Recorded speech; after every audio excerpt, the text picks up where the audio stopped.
Hello, I'm Chris Crocker, 4 News Now meteorologist. For Karli Ingersoll, pursuing her passion is a way of life, and for over a decade she has done just that. Followed her passion while working tirelessly to create opportunities for other artists across the region to do the same. As an advocate in every facet of the arts community, Karli has been a mover and a shaker, supporting local artists by providing space, encouragement, and opportunity in addition to maintaining her own vibrant practice. She has been a fierce and effective advocate for arts and culture throughout Spokane and the Inland Northwest. I am a creative and artist. I own Lucky Lounge with my husband Caleb. I'm from Spokane, born and raised here. I never moved away. I studied music growing up. I went to Spokane Falls Community College and studied graphic design there. I've been in bands. I started writing songs kind of in my early 20s and spent a lot of time touring around. I met my husband while I was touring. We just kind of like fell in love over live music. We both really love live music a lot, playing it and being in the audience. And so that kind of led us to opening a venue here in Spokane called the Bartlett, and we ran that for almost 6 years. I've always kind of felt like my approach to everything I do is so DIY, so to be recognized by such a prestigious organization and a big award felt really cool to me. Yeah, I was really honored. Well, as a female musician, when we first opened the Bartlett, I was trying to champion this concept of wanting to see our calendar of events be gender equal. The music industry is still kind of a boys' club, and and even a white boys' club, really.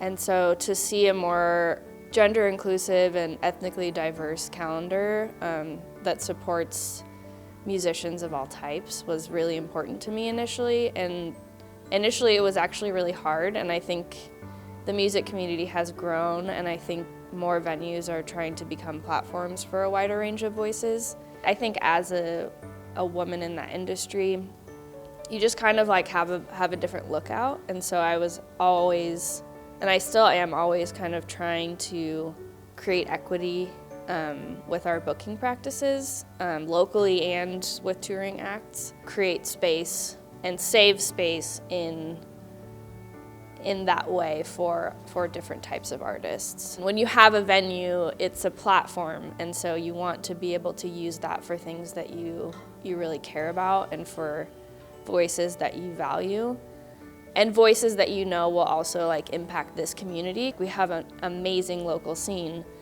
but being able to bring in touring artists that have different perspectives and different viewpoints, it benefits our community as well. I like to create connections between different artists and artists of different mediums that could collaborate. When I'm connected with other artists that inspire me, it creates this sense of community, and I think that is where a lot of inspiration happens for artists.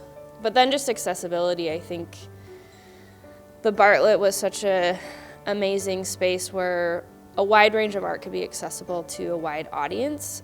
That accessibility to like different types of art to create inspiration for up-and-coming artists, for existing artists to be kind of spurred on to work hard and grow and like think deeper about what their art is doing and what it means. Without art, I think we do a lot less reflecting personally, and I think without that we don't have the brain space or capacity to like see each other in an empathetic way.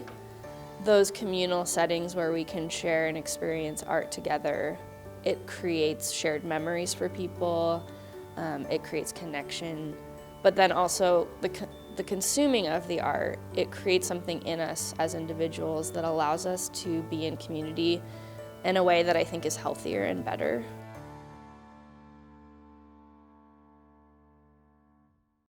Be sure to join us September 3rd as we honor and celebrate Letitia Hill. I'm Chris Crocker.